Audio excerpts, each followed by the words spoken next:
Assalamualaikum warahmatullahi wabarakatuh. Bagaimana kabarnya anak-anakku kelas 8? Saya harap kalian tetap semangat untuk mengikuti pembelajaran moda daring dan tetap selalu menjaga kesehatan. Baiklah, pada pertemuan kali ini atau pada video pembelajaran kali ini saya akan melanjutkan tentang membahas materi klasifikasi jaringan komputer atau jaringan internet. Pada pertemuan yang kemarin atau pada video yang kemarin kita sudah membahas tentang klasifikasi jaringan komputer berdasarkan fungsinya, berdasarkan sumber informasi atau datanya, dan berdasarkan media transmisi data. Dan untuk video kali ini saya akan membahas tentang klasifikasi jaringan komputer berdasarkan letak geografisnya dan berdasarkan topologi jaringannya. Baiklah, kita mulai. Kita bahas klasifikasi jaringan komputer berdasarkan letak geografisnya. Berdasarkan letak geografisnya, klasifikasi jaringan komputer dibagi menjadi beberapa. Yang pertama adalah local area network, ya, local area network atau disingkat dengan LAN. Jaringan ini wilayah cakupannya cukup sempit, yaitu di keterangan ini jaringan ini digunakan di dalam sebuah gedung atau tempat yang berukuran panjangnya 1-10 km saja. Jadi jaringan LAN ini cakupannya hanya 1-10 km saja. Untuk media transmisinya biasanya jaringan LAN ini bisa menggunakan kabel jaringan atau bisa menggunakan WiFi. Kemudian ini adalah contoh gambar desain dari sebuah jaringan LAN atau local area network di sebuah ruangan lab komputer. Di sini ada perangkatnya, bisa kalian lihat di gambarnya. Di sini ada modem, ada switch atau hub, kemudian ada komputer server, kemudian ada 9 komputer klien. Jadi kalau kita gambarkan seperti ini. Jadi kalau kita lihat dari gambar ini bisa kalian ketahui antara komputer server dengan komputer klien itu dihubungkan menggunakan switch atau hub, ya. Kemudian di sini juga ada modem. Modem ini fungsinya untuk menyambungkan perangkat ke jaringan internet. Jadi kalau modem ini kita masukkan atau kita colokkan ke hub, jadi secara otomatis komputer server dan komputer klien ini bisa digunakan untuk mengakses internet, ya. Sebaliknya, kalau seandainya modem ini saya matikan atau media transmisinya saya cabut, secara otomatis komputer server dan komputer klien tidak bisa menghubung ke internet. Tetapi antara komputer server dan komputer klien masih bisa untuk men-sharing data atau masih bisa untuk berbagi data. Karena ada hub di sini yang fungsinya untuk membagi sebuah jaringan dan media transmisinya ini menggunakan kabel jaringan.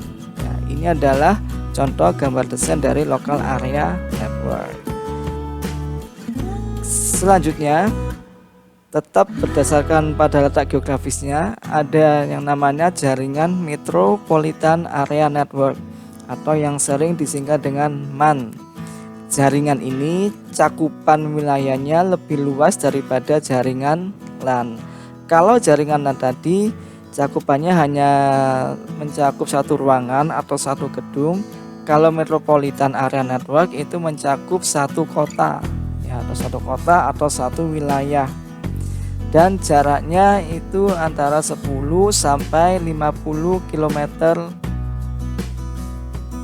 cakupannya. Bisa kalian lihat di sini contoh dari gambar jaringan MAN atau Metropolitan Area Network. Di gambar ini saya punya dua gambar gedung. Yang pertama gedung A, dan gedung B. Gedung A, di dalam gedung A ini ada suatu jaringan sendiri dan di gedung B ada satu jaringan sendiri. Gedung A ini ada jaringan lokalnya atau jaringan LAN, Local Area Network, yang terdiri atau perangkatnya terdiri dari server, switch atau hub, kemudian ada 3 komputer klien. Di gedung A ini sudah ada jaringannya sendiri, yaitu jaringan Local Area Network. Kenapa kok dinamakan jaringan Local Area Network? Karena cakupannya cukup sempit. Begitu juga di gedung B. Di gedung B ini juga sudah ada jaringan sendiri, yaitu jaringan Local Area Network. Di gedung B ini perangkat jaringannya ada 1 server, ada 4 komputer klien, dan ada 2 hub atau 2 switch. Dari kedua gambar gedung ini atau dari kedua gambar jaringan lokal ini, Local Area Network ini, agar bisa menjadi jaringan Metropolitan Area Network atau MAN, maka dua jaringan lokal ini kita hubungkan menggunakan media transmisi antara jaringan lokal di gedung A dan jaringan lokal di gedung B. Contohnya seperti ini. Nah, di sini saya cari sebuah gambar garis lurus. Ini ilustrasi dari media transmisi, yaitu kabel jaringan. Ya. Jadi dengan adanya kabel jaringan ini, maka jaringan di gedung A dan jaringan di gedung B bisa saling terhubung. Dan dari gambar ini bisa disebut sebagai jaringan Metropolitan Area Network yang menghubungkan antara beberapa gedung di suatu wilayah. Untuk media transmisinya ini bisa menggunakan kabel jaringan atau bisa menggunakan internet atau nirkabel atau wifi, ya, tergantung dari jaraknya. Kalau jaraknya hanya 10 km bisa menggunakan kabel jaringan, kalau jaraknya lebih dari 10 km bisa menggunakan media nirkabel atau media tanpa kabel atau yang disebut dengan wifi. Ini adalah contoh dari gambar Metropolitan Area Network. Selanjutnya tetap diklasifikasi berdasarkan letak geografisnya, yaitu ada yang namanya Wide Area Network atau jaringan yang cakupannya lebih luas dari jaringan Metropolitan Area Network. Kalau Metropolitan tadi jaringannya hanya mencakup satu kota atau satu wilayah, kalau Wide Area Network atau WAN ini cakupannya lebih luas. Jadi cakupannya bisa antar kota, antar provinsi, bahkan antar negara atau antar benua. Ya. Untuk jaringan Wide Area Network ini, media transmisi utamanya adalah menggunakan komunikasi lewat satelit. Ya, jadi tanpa menggunakan kabel. Mengingat cakupannya cukup luas, kalau menggunakan kabel ya cukup kesulitan, maka media transmisinya atau media penghubungnya menggunakan satelit atau sering kita sebut dengan internet. Ya. Jaringan internet itu media transmisinya menggunakan satelit.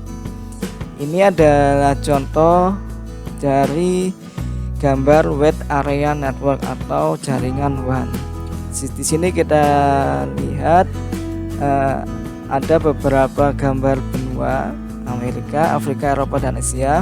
Dari keempat benua ini bisa saling terhubung dan antar benua bisa saling membagikan data atau sharing data menggunakan media transmisinya yaitu satelit.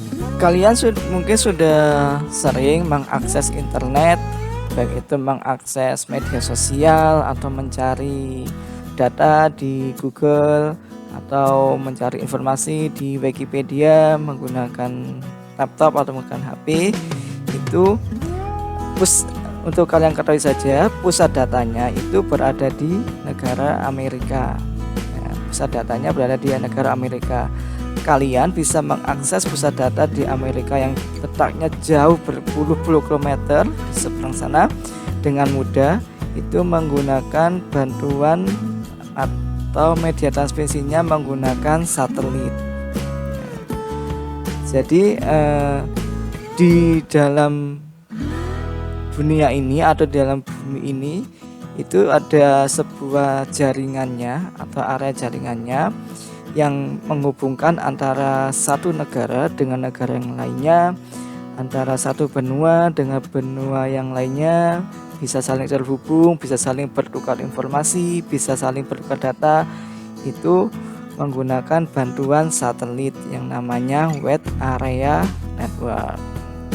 Baiklah, itu tadi adalah contoh klasifikasi jaringan berdasarkan letak geografisnya. Yang pertama ada jaringan LAN atau Local Area Network yang cakupannya hanya 1-10 km, yang cakupannya cukup sempit ya. Kemudian selanjutnya ada Metropolitan Area Network yang cakupannya antara 10-50 km yang mencakup bisa satu kota atau bisa satu wilayah. Kemudian yang terakhir ada Wide Area Network yang cakupannya cukup luas, bisa mencakup antar jaringan, antar kota, antar provinsi, antar negara, bahkan antar benua. Dan media transmisinya juga berbeda-beda. Kalau LAN tadi media transmisinya bisa menggunakan kabel jaringan, bisa menggunakan WiFi atau nirkabel. Yang untuk metropolitan juga bisa menggunakan kabel jaringan atau nirkabel atau WiFi. Dan khusus untuk Wide Area Network ini biasanya atau sering menggunakan nirkabel atau komunikasinya menggunakan bantuan satelit. Baiklah, sekarang kita lanjutkan klasifikasi jaringan komputer berdasarkan topologi jaringannya. Topologi jaringan, apa sih topologi jaringan itu? Kalau kalian baca di buku LKS yang sudah kalian terima ya, pengertian dari topologi jaringan di sini disebutkan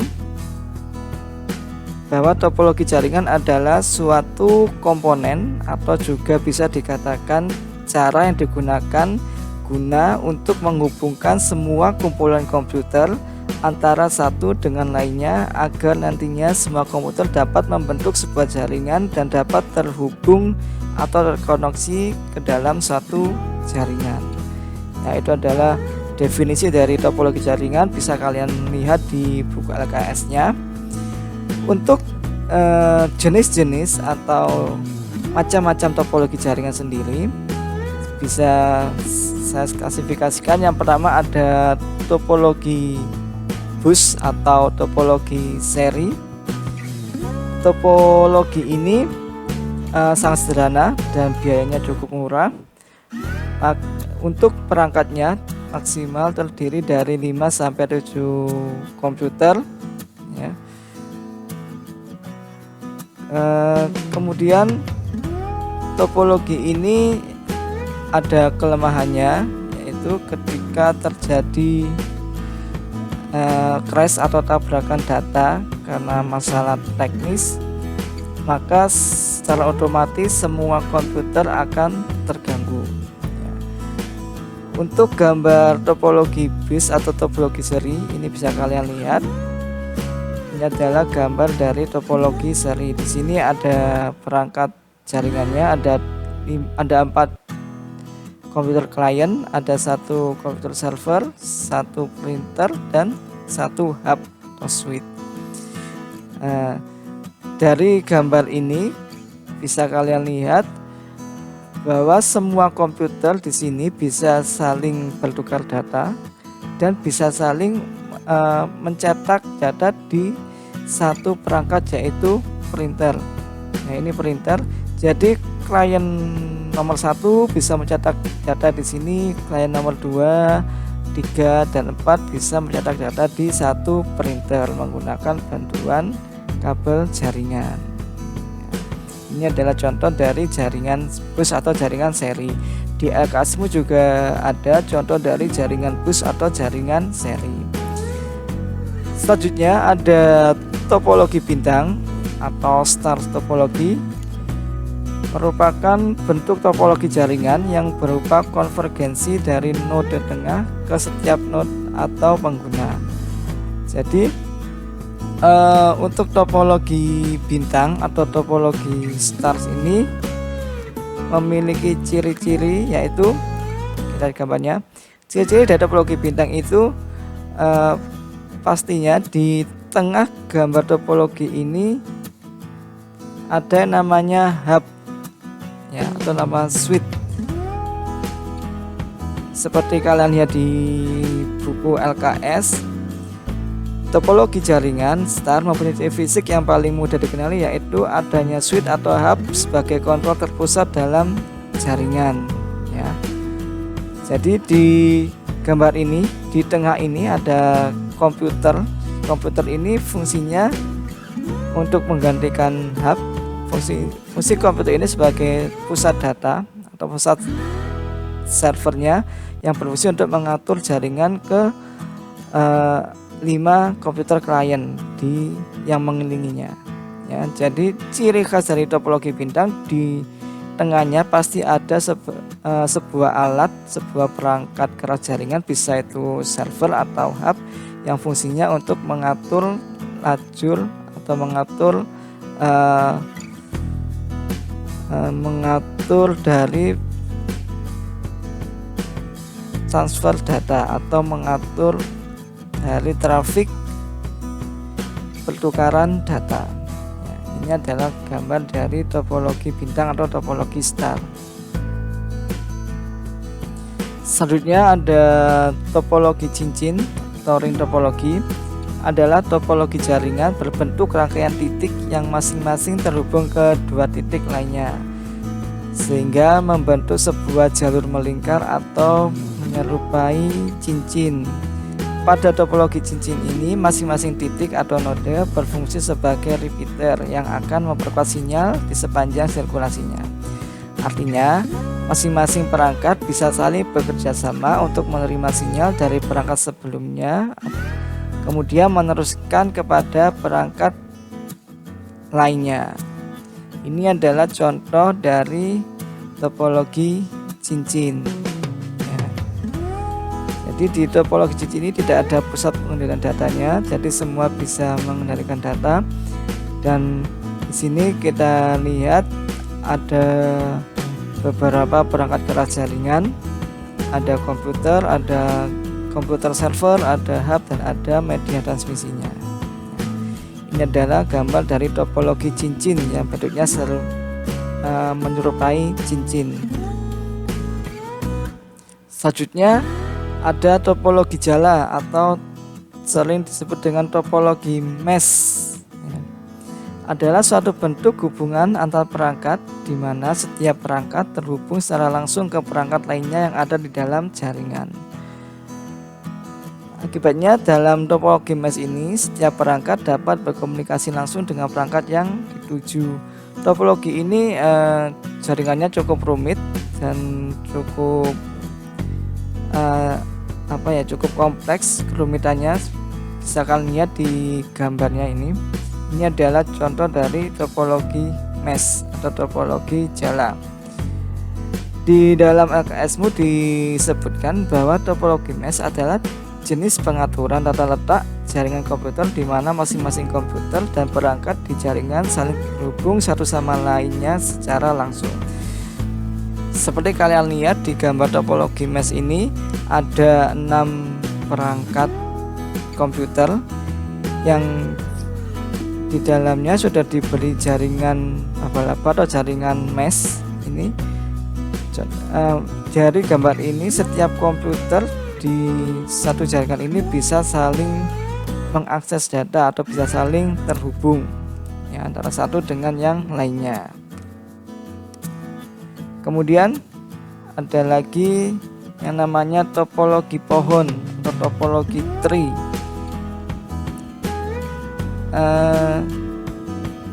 Untuk topologi pohon ini merupakan topologi hybrid atau topologi gabungan atau topologi kombinasi antara topologi bintang dan topologi seri atau topologi bus ya. Topologi ini terdiri atas kumpulan topologi bintang yang dihubungkan dalam satu topologi bus sebagai jalur tulang punggung atau backbone-nya. Komputer dihubungkan ke hub, sedangkan hub lain dihubungkan sebagai jalur tulang punggung. Topologi jaringan ini disebut juga sebagai topologi jaringan bertingkat. Biasanya topologi ini digunakan untuk koneksi antar sentral dengan hierarki yang berbeda. Untuk lebih jelasnya, ini ada gambar dari topologi jaringan pohon. Ya.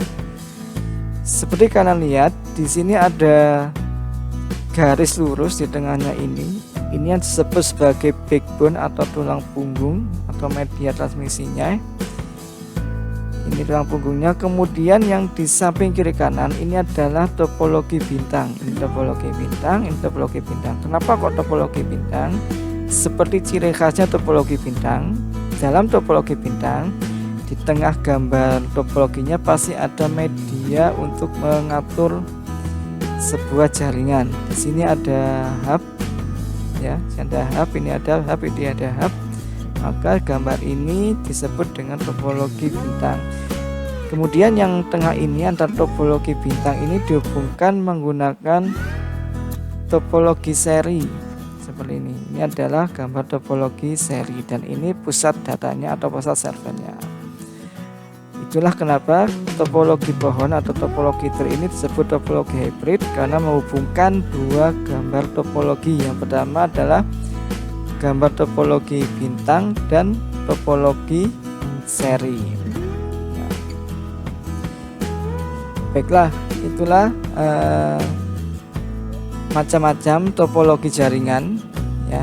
Yang pertama ada topologi pohon atau topologi hybrid, kemudian ada topologi jala atau topologi mesh, kemudian ada topologi cincin atau topologi ring, kemudian ada topologi bintang atau stars topologi, dan ada juga topologi bis ya.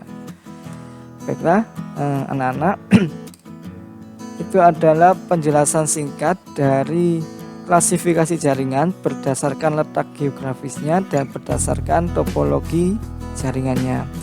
Untuk lebih jelasnya, silakan kalian baca di buku LKS yang sudah dibagikan oleh sekolah ya. Di buku ini dijelaskan dengan rinci tentang definisi dari beberapa gambar topologi, kemudian ada kelemahan dan kelebihannya, silakan kamu pelajari. Dan juga ada klasifikasi jaringan berdasarkan letak geografisnya. Anak-anak, untuk video kali ini tidak ada tugas ya. Kalian cukup mempelajari dari materi-materi yang sudah saya sampaikan di video-video sebelumnya. Itu juga sebagai bahan untuk ulangan PTS yang akan diselenggarakan pada minggu depan. Jadi untuk PTS minggu depan itu materinya adalah dimulai dari perangkat jaringan, kemudian aplikasi jaringan, aplikasi di internet, kemudian ini ada peran internet, dan juga ada undang-undang ITE. Ini kamu pelajari semua sampai tadi klasifikasi jaringan. Nah, sampai ini kamu pelajari sampai klasifikasi jaringan. Oke. Untuk pertemuan selanjutnya atau untuk video selanjutnya, kita akan belajar membuat gambar jaringan ya. Entah itu jaringan berdasarkan letak geografisnya atau berdasarkan topologi jaringannya. Baiklah anak-anak UKS 8, sekian video kali ini tentang klasifikasi jaringan komputer berdasarkan letak geografisnya dan berdasarkan topologi jaringannya.